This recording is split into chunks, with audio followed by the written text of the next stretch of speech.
Right here, off script, baby. We finding it out right now. JR doing touch-up at the Playboy Mansion. See, I passed on that.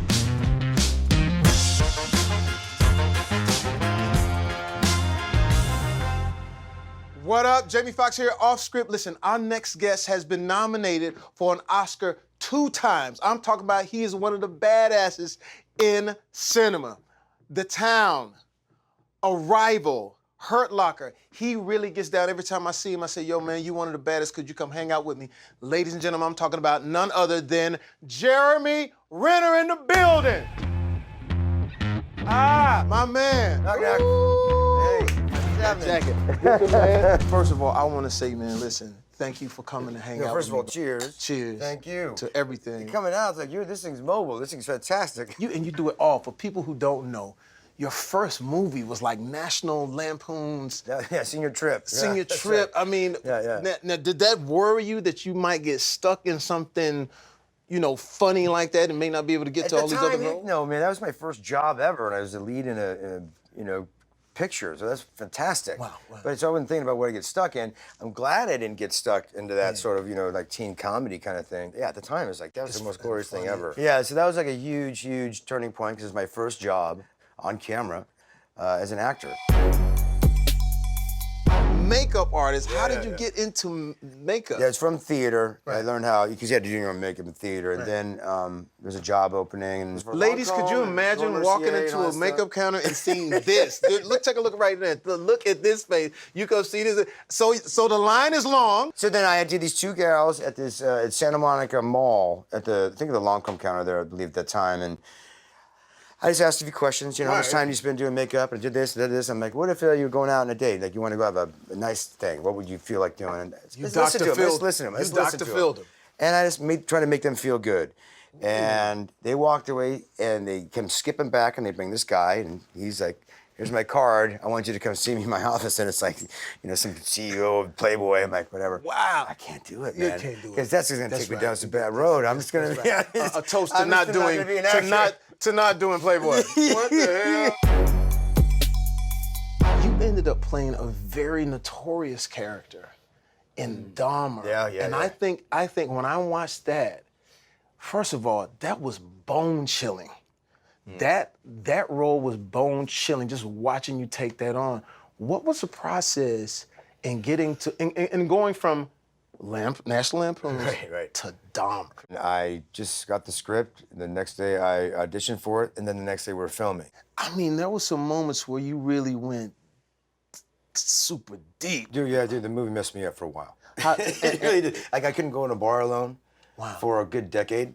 After that, I really couldn't. And a lot of people don't know, like me and you in the same business. When you do a character, there is that residue. There's that character residue. So for 10 years, what would happen when you go into a club? It happened once, and that's when I'm like, I can't be here. I can't be here, because all I would think about is like, oh, it'd be so easy to crush something and put something in a drink. Like, oh my God, look where my mind's going. It's like, it was terrifying. Like, I'm out of here. I'm out of here. So you go there. Talk about Hurt Locker. Talk about that experience. Catherine was so set on me because of Dahmer, and her man, who also wrote the Hurt Locker, Mark Bowl, he's like, I don't get it. How do you see Will James and Jeffrey Dahmer? He's like, doesn't make any sense. She's like, well, listen to me. She's like, look at how he played Dahmer, and not the actual role and the intimacy of the role. Look at how he played it. It could have been done a very different way. Now, switching gears, you do more than just acting. You get into the music too. So I wrote music for, all my life, and but I always wanted to keep that to myself.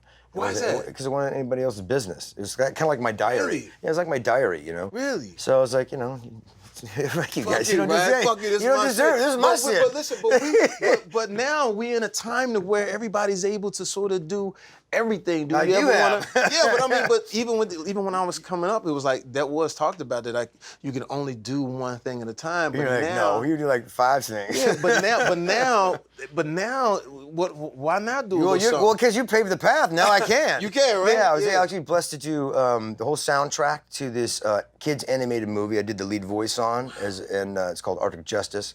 And then I turned in a couple songs. They're like, oh, we love this. What else you got? And just ended up writing the whole soundtrack. I understand you do your own stunts, and how are your arms? Oh, yeah, the one injury I did have after all the movies is on the comedy tag. I did... On the comedy? the comedies where I actually got injured for the first time. I would have thought Avengers or something like You that. would think, yeah, or even like the Bourne stuff. That was like all real practical sort of like stuff. That was, you know.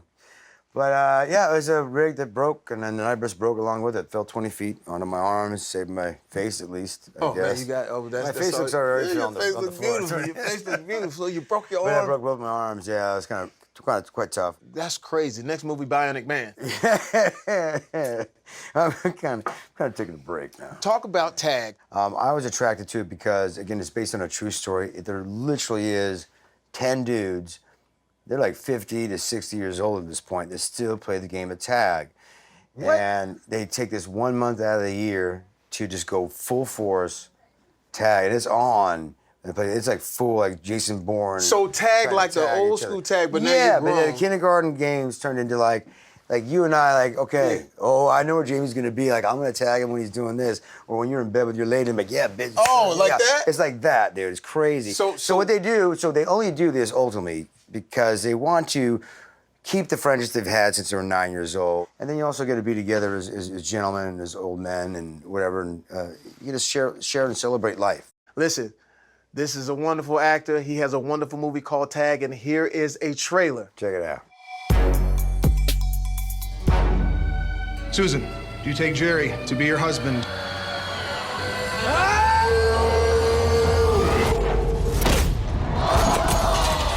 Please tell me what's going on here. Our group of friends has been playing the same game of tag for 30 years. What? For the entire month of May, every year, we play tag. Your dad would have really wanted you to be it. Our buddy Jerry, he's the best that ever played, and now he wants to retire. So who's it? You can't touch this. This is the year we get Jerry. You can't touch this.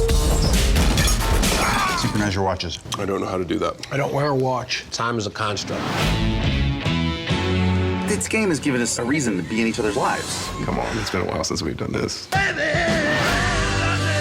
Seems like the game has really kept you guys connected. Wow. Congratulations, buddy. You're it.